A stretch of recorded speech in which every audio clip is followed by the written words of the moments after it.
The 911 calls weren't about a crime. They were about him. Vicious animal. Ticking time bomb.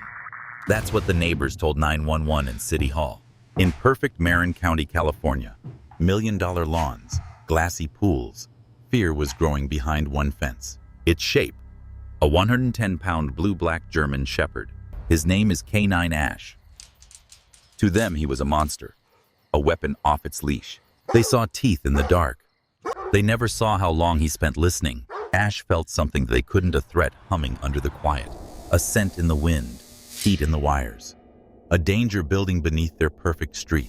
While they filed complaints, Ash barked, pulled, refused to rest, the only one trying to warn them. What K9 Ash sensed, what his neighbors ignored, and the fire he stopped before it swallowed them all, will change how you see the silent protectors who walk among us. Marin County is a paradox, a paradise built on a funeral pyre, staggering beauty wrapped in suffocating wealth. The air smells of bay laurel and dry pine, always laced with a faint, ever-present scent of anxiety. In the Redwood Creek estates, tech barons, retired CEOs, and old money live in sprawling cedar and glass homes on hillsides that are a tinderbox for half the year. They fear two things viscerally: a bad quarterly report and fire. The wildfires of 2017 and 2018 aren't history here. They're a constant looming prophecy. Into this world of quiet, manicured panic came Captain Cole Martinez, old-school Marin, a man who remembered when this was a working-class county, not a post-IPO status symbol. A 30-year veteran of the Marin County Sheriff's Office, his face was a roadmap of sun and stress, and he was 18 months from retirement. He could have been behind a desk pushing papers and coasting to his pension, but instead, he chose to stay on the street, running the K9 unit with what he knew would be his final partner.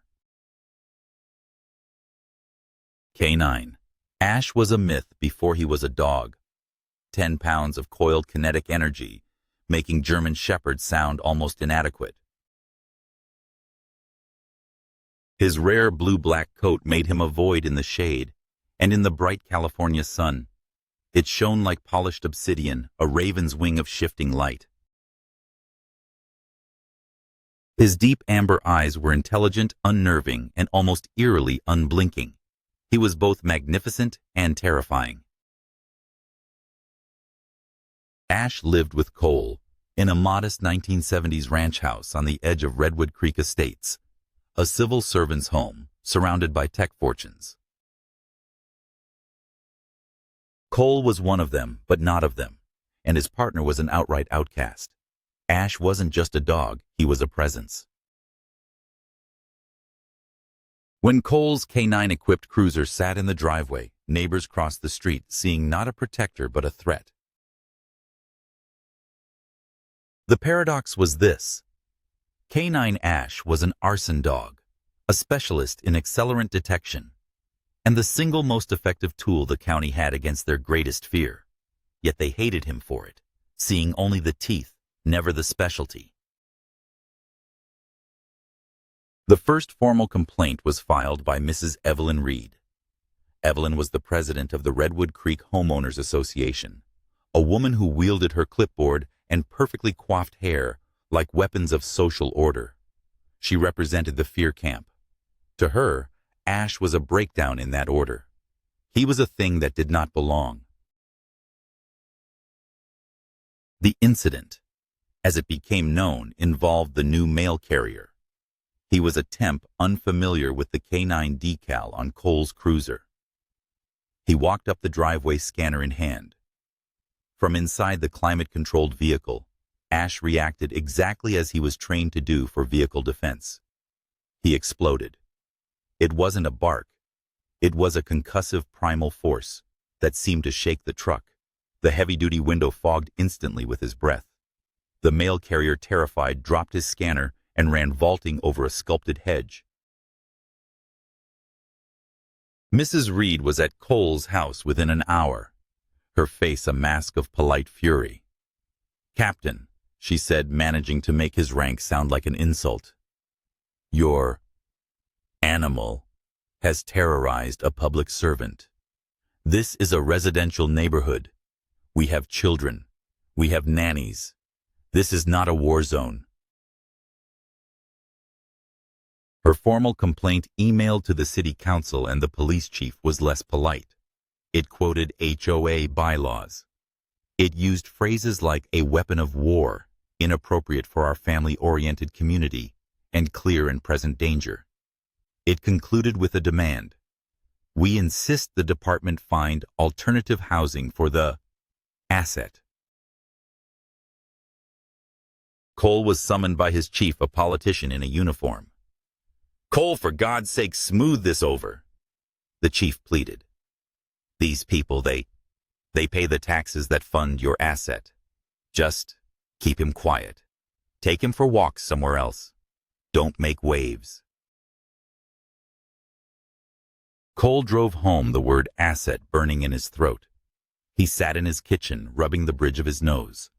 Ash, now off duty, patted in his claws, clicking softly on the tile. He rested his massive noble head on Cole's boot, letting out a deep, contented sigh. "Asset," Cole muttered, scratching the dog's powerful neck. "They don't know the first thing about you, do they, boy?" But the HOA wasn't the only front in this war.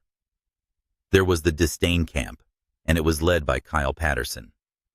Kyle was a new money tech transplant who had exited his startup and now dedicated his life to his YouTube channel, Marin Unfiltered. His brand was tearing down local institutions, exposing waste and incompetence, all filmed from his pristine white Tesla with a gimbal-mounted iPhone. Kyle's first video on Ash was a masterpiece of passive-aggressive slander. He filmed from the public street, zooming in on Cole's cruiser. "This is your tax dollars at work, folks. A top-of-the-line climate-controlled custom-fitted SUV. Better than what our teachers get. And for what? For this." He panned to Ash, standing in the front yard with Cole. "Is this a K9, or is he headed to the Westminster Dog Show? Look at that coat. What a trophy. This is performative justice, a vanity project for a retiring cop." The video was a local hit. It perfectly captured the cynicism of the neighborhood. The other residents, who were too polite to complain like Mrs. Reed, now had a new lens. Ash wasn't a monster. He was a joke. A pretty dog. A prop. They saw Cole training Ash in the backyard, and they scoffed. The training was the core of the misunderstanding. Cole wasn't teaching attack. He was teaching science. His backyard looked like a bizarre experiment. Dozens of small, sterile tins, some empty, some containing a single drop of an accelerant. Diesel, kerosene, turpentine, Coleman fuel, paint thinner. There were over 20 distinct scents Ash had to know, differentiate, and find.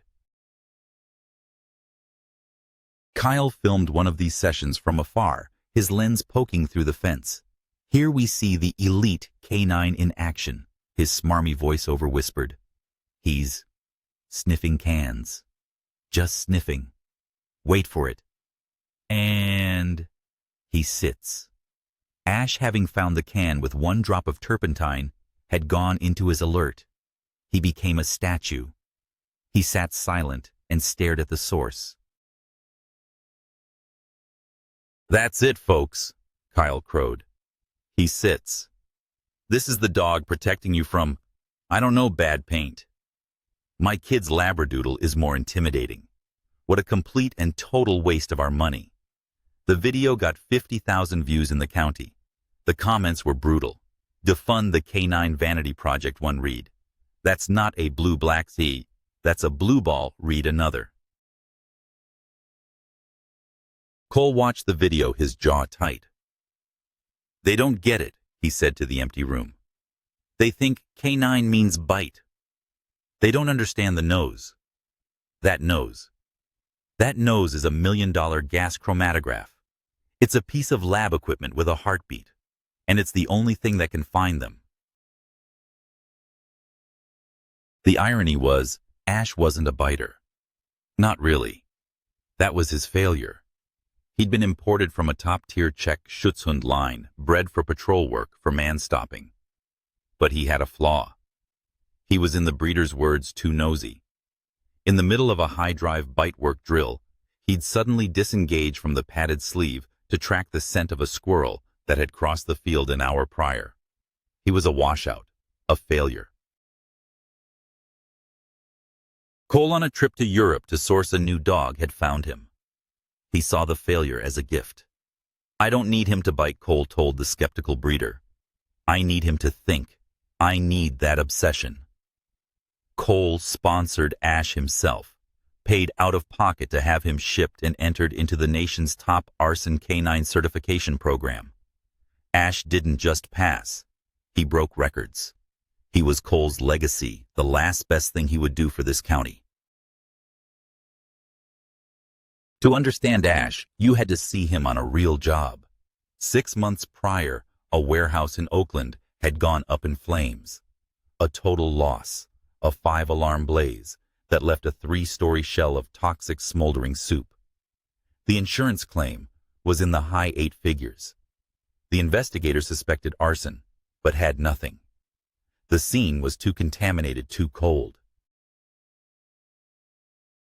Cole and Ash were called in as a favor. They walked the line. The scene was chaos. Generators roared, investigators shouted. Ash didn't care. The moment his work collar, a simple non-tactical leather band, was on, the world vanished. It was just him and the scent. He moved slowly, his nose hovering an inch above the wet, black sludge, his paws wrapped in protective booties. He pulled Cole past the obvious burn patterns, past the spot the fire should have started, and into a back office, under a melted rack of server equipment. And he sat, sit, stare, a passive alert so as not to disturb the evidence. One of the investigators scoffed. "Nothing here, Cole. The fire didn't even breach this room." Cole trusted his dog. "My dog says there is. Right here. Bag everything in a 1-foot radius." The lab report came back a week later. They found trace amounts of a cocktail, a sophisticated home-brewed accelerant, designed to burn hot and fast, leaving almost no residue. The sit just cracked a multi-million-dollar insurance fraud case. The show dog had put 2 men in federal prison. But in Redwood Creek, there were no burned-out warehouses. There were no charred bodies. There was just green, pristine hillsides and the abstract idea of fire. Ash was a solution to a problem they hadn't had yet. At home, the switch was the most remarkable part. The leather work collar came off. Ash would let out a long, full-body sigh, as if shedding the weight of his job. He would transform from canine to dog. He'd find a slobbery, worn-down tennis ball and drop it at Cole's feet. His amber eyes now soft, his tail sweeping the floor. He was gentle. He was goofy. But the neighborhood didn't see that. They didn't see the gentle giant who slept at the foot of Cole's bed. They saw the vicious animal in the cruiser. They saw the useless prop from Kyle's videos. They saw a monster or a joke. There was no in-between. Then the small fires started. The first was a dumpster at the gated entrance to Redwood Creek Estates. The fire department put it out. The report blamed a carelessly discarded cigar. Cole knew better. Nobody in this neighborhood smoked. The second one, a week later, was a patch of dry pampas grass near the community pool. A much more dangerous spot. It was extinguished quickly. The report blamed a broken glass bottle the sun's rays. Cole shook his head. In April, With a low sun, no. Cole was furious. He knew with the certainty of a man who has smelled 30 years of ash that this was wrong. He walked both sites off-duty with Ash on a simple leash, trying to be discreet. Ash was frantic. His nose was electric, pulling hard, whining. He was drowning in scent. But the sites were contaminated. The fire department, following protocol, had soaked everything in water and foam. The evidence was gone. Kyle Patterson's new video was titled, "Marin's Tinderbox Police Asleep." He stood in front of the burned patch of grass, acting the part of the amateur sleuth. 2 fires in 2 weeks, and our elite K9 unit is nowhere to be seen. Our super dog is probably taking a nap while our neighborhood is under attack from, who knows, teenagers, transients. The police are handling it, but I'm here to find the truth. The video had its intended effect. The fear and disdain camps merged. Ash was both a monster and useless. He was a dangerous, expensive failure. This crystallized the neighborhood's resolve. The HOA called a special meeting held in the community clubhouse. Cole was there in his civilian clothes without Ash. He felt like he was on trial. Mrs. Evelyn Reed stood at the podium, her voice resonating with grim satisfaction. "We have 150 signatures," she announced. "We are formally petitioning the city council and the police department. The presence of this animal is a clear and present danger to our community, and its inability to perform its so-called job is a gross misuse of funds. It lowers our property values and threatens our children." A man in the back, a tech CEO, shouted, "What about the fires?" Evelyn. Mrs. Reed didn't miss a beat. The police and their asset are clearly not handling it. Therefore, we must handle them. The room applauded. The vote to formally expel Cole and his K9 from the neighborhood was scheduled for the following week. It was a foregone conclusion. Cole drove home defeated. He was being forced out of his own home by the people he had sworn to protect. He sat on his back porch, the cool night air, doing nothing to calm his anger. He was a ghost in his own life. That night was different. A Diablo wind kicked up, hot, dry, and angry, sweeping down from the hills. This was the nightmare weather. This was the wind that carried embers for miles. This was the wind that made fire unstoppable. Cole was on his porch watching the trees sway violently. Ash was in the backyard, and he was refusing to come inside. He wasn't barking. He was statue still, his body rigid, his nose pointed upwind toward the dark, undeveloped greenbelt that ran behind the million-dollar homes. A low, barely audible whine was vibrating in his chest. Cole knew that sound. It wasn't anxious. It wasn't scared. It was the sound he made when he was working. And then Cole smelled it. Under the scent of pine and dry dust, a faint chemical tang. Not a barbecue, not a chimney. Smoke. Cole's blood ran cold.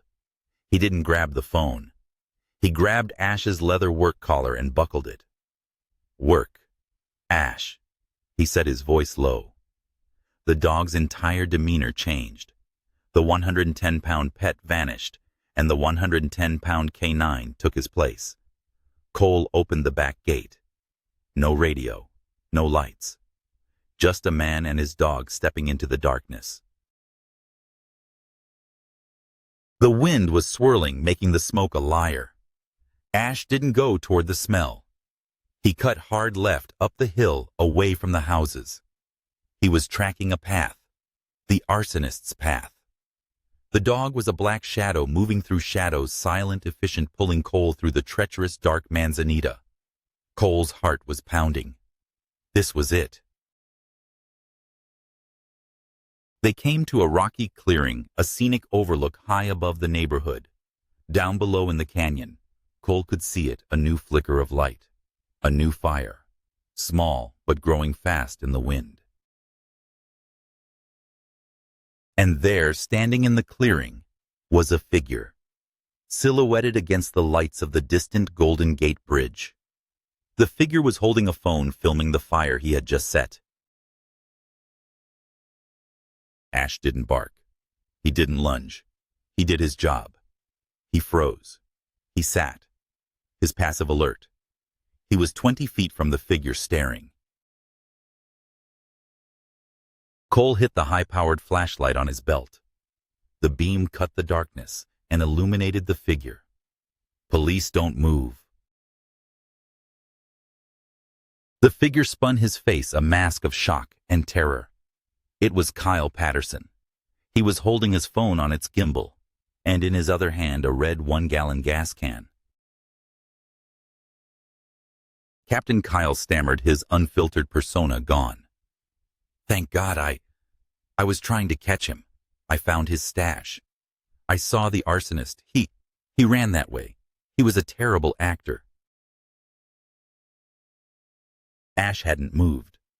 He was a statue, his eyes locked not on Kyle, but on the gas can. Cole walked forward, his flashlight steady. "The dog's not alerting on you, Kyle," Cole said, his voice a low, cold rumble. "And he's not alerting on the stash." Kyle's face crumpled. What are you talking about?" "He's alerting on the accelerant," Cole said, stopping a few feet away. "The one on your hands, the one on your shoes, and the one in the can you're holding. You are the arsonist." The truth, ugly and pathetic, spilled out. Kyle was the arsonist. He had set the small fires to build a narrative, to create content. He was exposing a problem he himself had created. And tonight, with the high winds, he was going to be the hero. He set a fire, discovered it, and was filming the fire department's slow response, all to prove his point. But the wind had betrayed him.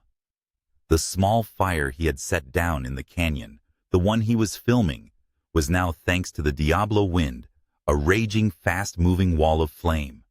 And it was heading straight for the back of the Redwood Creek estates, straight for Mrs. Evelyn Reed's house.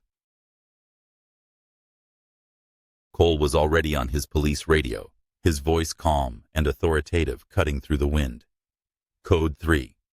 Arson in progress. Suspect in custody. Need immediate full-scale fire response to the Greenbelt north of Redwood Creek Way. Wildfire, high wind conditions. Evacuations may be necessary."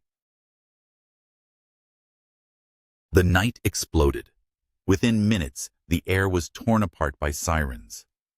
The entire neighborhood lit up, red and blue lights washing over the cedar homes. Neighbors poured out in their bathrobes and silk pajamas, their faces white with the one fear they all shared. They saw Kyle Patterson, the truth-teller, in handcuffs, his face stained with tears and soot. They saw Captain Cole Martinez, the old-timer, his radio crackling. And they saw K9 Ash, sitting calmly at his handler's side, a silent black statue in the flashing, chaotic lights. He was, as always, on guard. The firefighters, in a heroic, desperate battle, stopped the blaze, just as it began to lick the 6-foot wooden fence at the back of Mrs. Reed's property. Her prize-winning roses were scorched, but her house was safe. The show dog had just saved the neighborhood. The monster had just identified the real monster. The asset had just stopped a catastrophe. The next morning, the neighborhood was quiet. The smell of smoke was thick and sickening. Cole was in his front yard, hosing down his own roof just in case. Mrs. Evelyn Reed walked across the street. She wasn't wearing her HOA blazer. She was in a simple housecoat, her hair a mess. She looked old, and she looked ashamed. She stood in front of Cole for a full minute, speechless. Her eyes went to Ash, who was lying on the porch, exhausted but alert. Finally, she looked at Cole. She started, but her voice broke. She turned, walked back to her house, and returned a minute later. She was carrying something. It was a massive raw T-bone steak from her freezer. She walked onto Cole's lawn and held it out, her hand trembling. Ash looked at the steak. Then he looked at Cole. He was a trained professional. He didn't accept food from strangers. Cole looked at the steak, then at the humbled woman, then at his dog. He gave a single sharp nod. "Okay, Ash. Break." The monster, the weapon, the vicious animal gently, almost delicately, took the steak from her hand, his lips barely grazing her skin. He laid down on the porch to enjoy his reward. Evelyn Reed watched him, and for the first time, she wasn't looking at a thing. She was looking at Ash, and she finally saw him. Cole Martinez would retire 18 months later, but he didn't move. He and Ash stayed in the ranch house. The HOA never held their vote. The Marion Unfiltered channel went dark. The new legend of Redwood Creek wasn't about the monster in the K9 cruiser. It was about the black and blue guardian who smelled the fire when everyone else was just watching the smoke.